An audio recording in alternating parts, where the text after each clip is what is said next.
ये वाला जो चैप्टर है इसका नाम है ह्यूमन सेटलमेंट। ह्यूमन सेटलमेंट का सिंपल सा मतलब ये होता है कि जहाँ-जहाँ पर ह्यूमन सेटल हो रहे हैं, कौन सेटल हो रहे हैं? ह्यूमन सेटल हो रहे हैं, उसी को अपन क्या कहते हैं? ह्यूमन सेटलमेंट, ठीक है? अपन बचपन से ही शुरुआत से 2 सेटलमेंट पढ़ते आ रहे हैं, एक तो कौन-सा होता है रूरल और दूसरा कौन-सा होता है अर्बन। कौन-सा होता है? अर्बन, ठीक है? तो रूरल सेटलमेंट का मतलब तो वही है विलेज वाला और अर्बन का मतलब क्या है? जो शहरों वाला, ठीक है? अब देखो रूरल और अर्बन सेटलमेंट में इसमें डिफरेंस बता रखा है। Rural and urban settlement differ in terms of social relationship, attitude and outlook. Rural people are less mobile and therefore social relation among them are intimate, ठीक है? अब गाँव में क्या होगा कि भई लोग लेस मोबाइल होंगे, मतलब लोगों की में मूवमेंट क्या होगा, कम होगा, एक जगह से दूसरी जगह जाने में वो ज़्यादा एक्टिव नहीं होंगे, ठीक है? इस वजह से वहाँ पे वो लोग सभी लोगों को अच्छे से जानते हैं। सिंपल सी बात बताऊँ, तो गाँव का एक आदमी जो होगा वो आधे से ज़्यादा गाँव को जानता है। क्यों? क्योंकि वहाँ पर उनके जो रिलेशन है, उनकी जो जान-पहचान है वो अच्छे से है, बहुत क्लोज़ली रिलेशन है, ठीक है? वही अगर आप अर्बन एरियाज़ में आ रहे हो, तो एक तो जो ज़िंदगी जो है यहाँ की बहुत कॉम्प्लेक्स है, बहुत क्या है फ़ास्ट है और सोशल रिलेशन क्या है फॉर्मल है। अपने शहर की ज़िंदगी देख लेना, अपन कितने फ़ास्ट है कि भई सारे के सारे काम अपने फ़ास्ट होते हैं, ठीक है? उसके बाद में कॉम्प्लेक्स है, काफ़ी पेचीदा अपनी ज़िंदगी हो रखी है, इधर जाना, काम करने जाना, फिर वापस आना, फिर भई खाने-पीने की टेंशन, मतलब टेंशन ही टेंशन है, एक ज़िंदगी फ़ास्ट है और थर्ड थिंग ये है कि सारे के सारे रिलेशन कैसे हैं, फॉर्मल है। आज चाहे भले ही मैं शहरों में 100 या 200 जनों को जानता हूँ, मगर उनसे केवल और केवल मेरे व्यवहार कैसे फॉर्मल है, चलते व्यवहार है कि भई मेरा काम पड़ेगा तब बोलूँगा या फिर ज़्यादा से ज़्यादा रामासामी अपन कर रहे हैं, ठीक है? उसके बाद में अपने को दे रखा है types of rural settlement. Types of rural settlement कितने हैं? 4 है। एक का नाम क्या है? क्लस्टर्ड, जिसको एग्लोमेरेटेड या फिर न्यूक्लिएटेड कहते हैं। एक है सेमी क्लस्टर्ड, जिसको और क्या कहते हैं? Fragmented settlement. एक है हैमलेटेड और दूसरा फोर्थ कौन-सा है? डिस्पर्स्ड और आइसोलेटेड सेटलमेंट, ठीक है? फर्स्ट जो कि कौन सा क्लस्टर सेटलमेंट, जिसको और क्या कहते हैं? एग्लोमेरेटेड और न्यूक्लिएटेड सेटलमेंट। इसका मतलब ये है कि भाई किसी भी गांव का वो एरिया जहां पर जो घर घर जो होंगे वो कैसे होंगे? Closely built up of area of house. In this type of village the general living area is distinct and separated from the surrounding farms, Barnes and pasture. अब सिंपल सा मतलब है ये, जैसे कि मान लो ये एक, इसमें क्या बने हुए पास पास में क्या बने हुए? घर वगैरह बने हुए, ठीक है? मतलब कॉलोनी है जो कि क्या काफ़ी, जिसमें क्या क्लोज़ली घर बने हुए हैं। अब ये जो होंगे अब अलग किन-किन से हो रहे हैं? ज या तो किसी फ़ार्म से होंगे, खेत हो गया, खलिहान हो गया, या फिर जो गायों के लिए जो चरने के लिए जो भूमि दे रखी होती है, उस भूमि से ये क्या होंगे? अलग होंगे। तो क्लस्टर सेटलमेंट में बस इतना से याद करना है। The cluster rural settlement is a compact और closely built up area of houses. In this type of village, the general living area is distinct and separated from the surrounding farms, barns and pastures, ठीक है? उसके बाद में ऐसे कहाँ-कहाँ पर पाए जाते हैं? तो एक तो बुंदेलखंड, नागालैंड हो गया और राजस्थान के भी कुछ एरियाज़ में पाए जाते हैं, ठीक है? फिर क्या है सेमी क्लस्टर, जिसको और क्या बोलते हैं? Fragmented settlement.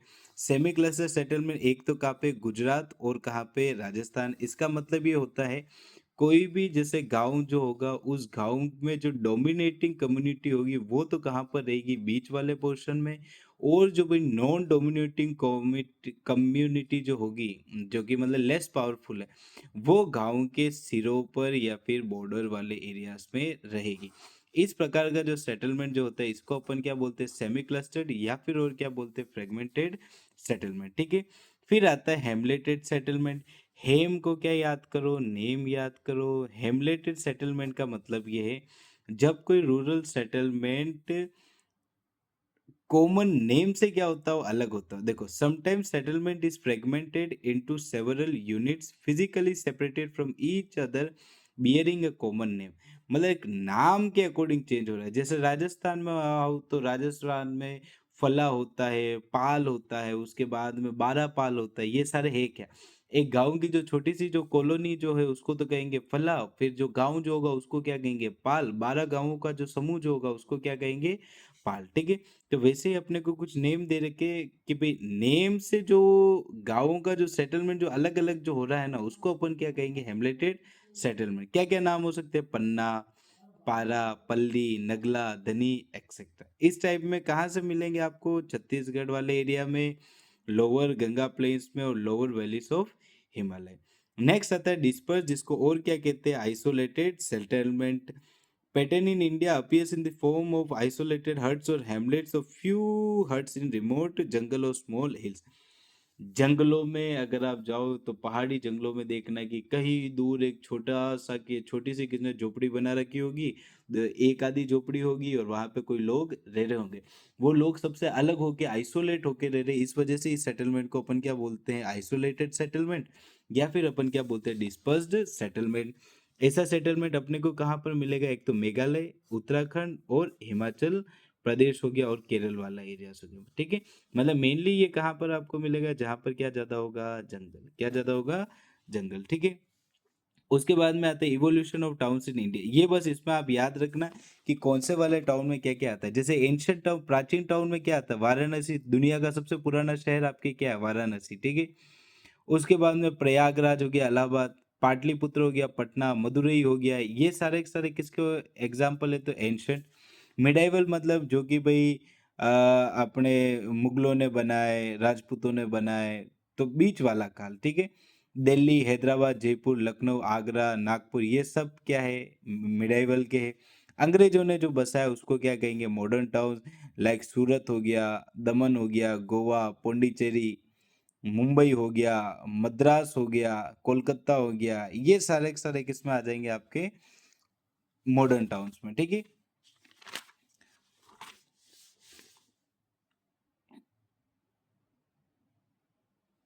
उसके बाद में आता है ये पॉइंट याद रखना, ये आपके आ सकता है एमसीक्यू में।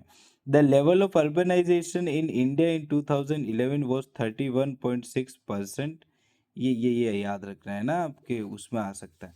और ये वाला पोर्शन यहाँ से लेकर सेट यहाँ तक, ये आपके एमसीक्यू या फिल इन द ब्लैंक्स बनाएगा। एडमिनिस्ट्रेटिव टाउन्स एंड सिटीज मतलब जहाँ से शासन व्यवस्था चलती हो, दिल्ली और उसके बाद में सारी की सारी कैपिटल्स, ठीक है। इंडस्ट्रियल टाउन्स में वो जहाँ पे क्या हो कि भाई फैक्ट्रियाँ वगैरह हो, जैसे मुंबई हो गया, सलेम हो गया, कोयम्बतूर हो गया, मोदी नगर, जमशेदपुर, हुगली और भिलाई हो गया। ट्रांसपोर्ट सिटीज जहाँ पर भाई या तो सी पोर्ट्स हो बड़े बड़े, लाइक क्या? कांडला, कोच्चि, कोझिकोड, विशाखापट्टनम, ये सारे के सारे किसके एग्जाम्पल है? ट्रांसपोर्ट सिटीज के हैं। कमर्शियल टाउन्स में क्या है? कलकत्ता हो गया, सहारनपुर हो गया, सतना हो गया, जहाँ पर माइनिंग एक्टिविटीज ज़्यादा होगी, क्या? रानीगंज, जरिया, दिग्बोई, अंकलेश्वर, सिंगरौली, ये सारे के सारे किस में आते हैं? माइनिंग। गैरिसन कैंटोनमेंट मतलब ये होता है जहाँ पर अंग्रेजों की क्या थी? छावनियाँ। क्या थी? छावनियाँ, ठीक है। लाइक अंबाला, जलंधर, माऊ, बबीना, उधमपुर, ये सारे के सारे यहाँ पे अंग्रेजों की छावनियाँ थी, इसको क्या बोलते हैं? गैरिसन कैंटोनमेंट, ठीक है। उसके बाद में जहाँ पे एजुकेशनल देखो, रुड़की, वाराणसी, अलीगढ़, पिलानी, इलाहाबाद, यहाँ पर सारे के सारे बड़े बड़े आईआईटी के हब भी है और यहाँ पर एजुकेशन सिटीज है। इनमें अपने राजस्थान का एक और आ जाएगा जिसका नाम अपन सब जने बहुत अच्छे से जानते हैं, क्या नाम है? Kota. Religious and cultural town, जहाँ पर भारत की संस्कृति और रिलीजन देखने जाते हैं, क्या? सारे के सारे कान्हा जी वाले स्थान याद कर लो, द्वारका, मथुरा, उसके बाद महादेव जी वाले याद कर लो, वाराणसी, उसके बाद अमृतसर, मदुरई, पूरी, अजमेर, पुष्कर, तिरुपति, कुरुक्षेत्र, ये सारे के सारे क्या? रिलीजियस, ठीक है। टूरिस्ट क्या जहाँ पर घूमने जाते हैं? नैनीताल, मसूरी, शिमला, पंचमढ़ी, जोधपुर, जैसलमेर, उदयपुर हो गया, ये सारे के सारे किस में आ जाएंगे? टूरिस्ट टाउन्स में। क्लियर है? तो ये चैप्टर अपना क्या हुआ? खत्म।